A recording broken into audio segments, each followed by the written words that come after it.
আসসালামু আলাইকুম, সবাই কেমন আছো? আল্লাহর রহমতে ভালো আছো, আমিও ভালো আছি। তো আজকে আবার একটা ব্লগ নিয়ে চলে আসলাম। একদম পুরো রেডি হয়ে ভাবলাম সকাল থেকে দেবো, সকাল থেকে এতটাই কাজ ছিল যে ব্লগটা স্টার্ট করতে পারিনি।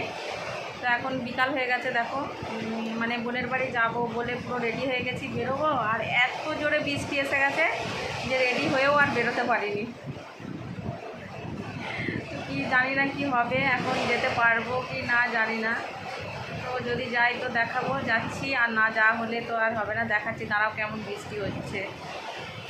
তো দেখো এখানে কত বৃষ্টি নেমে গেছে, আমরা আর বেরোতে পারিনি তারপরে তো ফোনে রিচার্জ শেষ হয়ে গিয়েছিল, কারণ বোনের জিও সিম আমাদের এখানে চলে না। তো আবার তো চলে গিয়েছিলাম নেট প্যাক মারতে, আমি আর আমার বোনজি গিয়েছিলাম। এই যে রাস্তা দিয়ে যাচ্ছি, নেট মারতে যাচ্ছি। তো বললাম খানিকটা নেই ভিডিওর ক্লিপস। তো দেখো আমাদের এখানে অনেক মানে আকাশের ওয়েদারটা অনেক খারাপ ছিল, বৃষ্টি হচ্ছিলো, বৃষ্টিটা থেমেছে। তো তাও মানে আকাশ ললকাচ্ছিল, তাও আমি আর আমার বোনজি গিয়েছিলাম। আমাকে একা যেতে ভয় করছিল, তো বোনজিকে সাথে করে নিয়ে গিয়েছিলাম, আর ও যাবে বলছিল, তো নিয়ে গিয়েছিলাম ওর জন্য। রেডি হয়েছিলাম, তো এইভাবেই ভাবলাম যে চলে যাই। তো রিচার্জ করে বাড়ির দিকে আসছিলাম। দেখো আকাশের ওয়েদারটা দেখাবো কীরকম, পিছন ক্যামেরায় দেখো কেমন দেখাচ্ছে আমাদের এখানে রাস্তাটা। আর আকাশটা দেখেছো পুরো মানে মেঘে অন্ধকার, অনেক বৃষ্টি হয়েছে। আর তারপরে আমরা বাড়ি যেতে যেতে আবার রাস্তায় বৃষ্টি নেমে গিয়েছিল। তো আর এখানে দেখো কত দেখেছো বৃষ্টি পড়ছে, আমরা রাস্তাতেই আছি, টিপ টিপ টিপ করে পড়ছিল বৃষ্টি।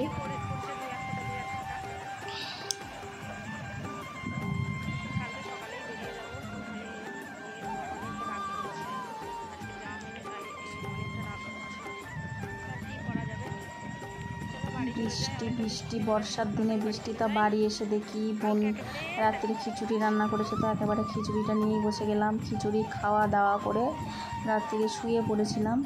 তো খিচুড়ি খেয়ে নিয়ে শুয়ে পড়েছিলাম। তারপরের দিন সকালবেলায় দেখো এই যে রেডি, পুরো হাসতে হাসতে যাচ্ছি, কিন্তু রাস্তায় যে কী ঘটনা ঘটবে সেটা দেখতেই পাবে।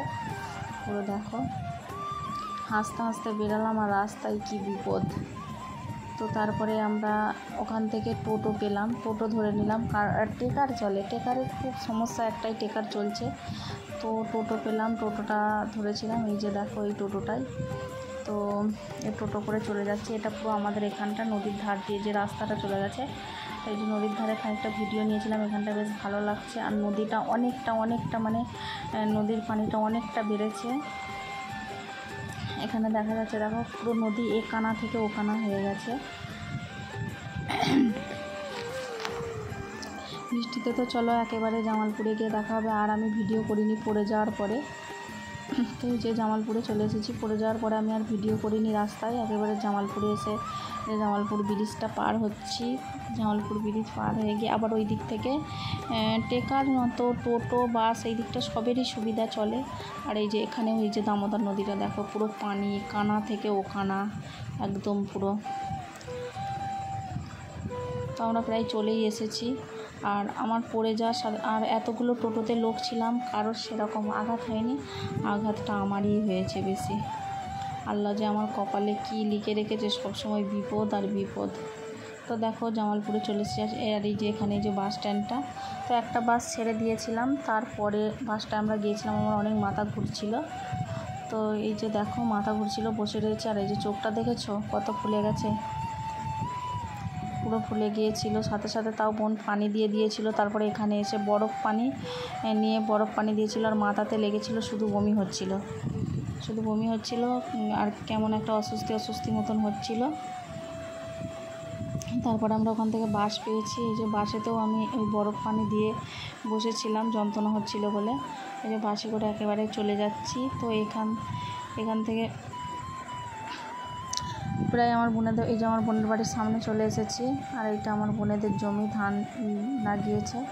আর এই যে গেটটা তালা মারা, তো আমরা ঢুকেছি। বোনেদের উঠোনটা দেখো পুরো জঙ্গল হয়ে রয়েছে, পুরো ঘরবাড়ির অবস্থা প্রচণ্ড খারাপ। ওর ঘরে পুরো চারা গাছ বেরিয়ে গেছে, দেখো ঘরবাড়িগুলোর অবস্থা কী অবস্থা। ঘরে না থাকলে যা হয়, মানুষজন না থাকলে। তো ঘেটেছিল, তারপরে ও পরিষ্কার করছিল, আমি এসে পরিষ্কার করছিল। তো দেখো আমি চলে এসেছি বোনের বাড়ি। তো আমার শরীরটা অনেকটাই খারাপ লাগছে, মাথায় আঘাত লেগেছে, শুধু বমি পাচ্ছে। আর এই যে চোখের এখানে দেখো এই যে কালো হয়ে গেছে, রক্ত জমে গেছে। তাও বোন সারা রাস্তাটা মানে বরফ পানি দিতে দিতে এসেছে, ফোলাটা একটু কমেছে, কিন্তু এই যে নীল হয়ে আর রয়েছে এখনও। তো ভাবতে পারিনি রাস্তায় মানে এরকম বিপদ হবে। এমনিতেই মা মানে আসতে বাধা দিচ্ছিল, তো মায়ের কথাটা শুনলে হয়তো ভালো হতো, না আসলেই ভালো হতো। ওইদিকে বঞ্জিও ছাড়ছিল না আমাকে আসার জন্য, তার জন্যই আসা। তো কী আর করবো, আমার তো প্রচণ্ড লেগেছে, পুরো এই বাম সাইডটা পুরোটাই আমার লেগেছে, হাতে লেগেছে, মাথায় লেগেছে, চোখের এখানে আরেকটুখানি হলে চোখটাই আমার যেত। তো জানি না কেন আমার সাথে এরকম হচ্ছে। আর আমার প্রচণ্ড মানে নেমেও বাসেতে 2-3 বার বমি হয়েছে, উঠে ওখান থেকে টোটো থেকে নেমে বোনেদের এইদিকে আসতে বাসে উঠেছিলাম, হয়েছে 2-3 বার, নেমে হয়েছে গা গোলাচ্ছে, শুধু মাথায় লেগেছে, শুধু বমি পাচ্ছে। যাই হোক, আমি এখন আর কথা বলতে পারছি না, আবার পরে আমি আসবো ক্যামেরায়। চলো আসছি। তো তারপরে আমি আর ভিডিওটা নিইনি গো, একেবারে সন্ধ্যাবেলায় ডক্টরের কাছে যাচ্ছিলাম। তো এই যে চলে যাচ্ছি ডক্টরের কাছে, রাস্তায় বেরিয়ে আমি ভিডিওটা নিলাম। তো এখান থেকে দেখো আমি এই যে ডক্টরের এখানে চলে এসেছি। তো 19 জনার পরে নাম ছিল, 20 জনাই হলো।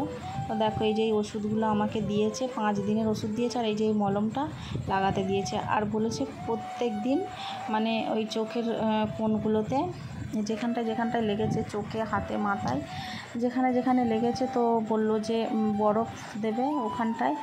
আর দেখেছো চোখটার অবস্থা কি, মানে কি বলবো, আমার ক্যামেরার সামনেই আসতে ইচ্ছে করছিল না, তো তাও একটু আসলাম। আর অনেক জায়গায় লেগেছে, যেখানে লেগেছে একটুও কাটেনি, সব জায়গায় খালি রক্ত জমে কালো হয়ে গেছে। তো ডাক্তারে বললো যে এই মলমটা লাগাও, আর বরফটা দিনে 3 বার দেবে, 3 বার দিয়ে এই মলমটা লাগবে, আর ওষুধ দিয়েছে। তো সবাই তোমরা দোয়া করো যেন তাড়াতাড়ি সুস্থ হয়ে যেতে পারি। আর আমার অনেক মাথা ঘুরছে, ডাক্তারের কাছে গিয়েও আমি দাঁড়াতে পারছিলাম না, অনেক অসুবিধা হচ্ছিলো, মাথা ঘুরছিল। তো বাড়ি এসে ভাবলাম ভিডিওটা শেষ করতে হবে, তো ওই জন্য ভিডিওটা শেষ করতে হবে বলে আবার ক্যামেরার সামনে আসলাম, ভিডিওটা শেষ করে দিই। আর কি আর করা যাবে, কপালে যেটা থাকবে সেটা তো হবেই, মেনে নিতে হবে, কিছু করার নেই। তো আল্লাহ মাথার উপরে ছিল বলে হালকার উপর দিয়ে গেছে। যাই হোক, আমার বঞ্জিটার কিছু হয়নি, এটাই অনেক। কারণ ও বাচ্চা মানুষ, ওর যদি কিছু হতো, এই যে আমার যে যন্ত্রণাটা হচ্ছে, ও বাচ্চা মানুষ, ওর যদি হতো কতটা কষ্ট পেত। তা কি আর বলবো, যদি ভিডিওটা তোমাদের ভালো লাগে সবাই পাশে থাকবে, সাপোর্ট করবে, আর লাইক, কমেন্ট, সাবস্ক্রাইব করতে কেউ ভুলবে না। আর আমি কিন্তু আসছিলাম, আমার মা কিন্তু আসতে বারণ করছিল, মায়ের মন বাধা দিচ্ছিল। তো দেখো বাধা দিচ্ছিল বলে রাস্তায় এত বড় বিপদ হয়ে গেল। তো কী করা যাবে, এদিকে বোনঝিও ছাড়ছিল না, আসার জন্য জেদ করছিল। তো চলে এলাম। ভিডিওটা ভালো লাগলে লাইক, কমেন্ট, শেয়ার করো। সবাই ভালো থেকো, সুস্থ থেকো, সবাইকে আল্লাহ হাফেজ।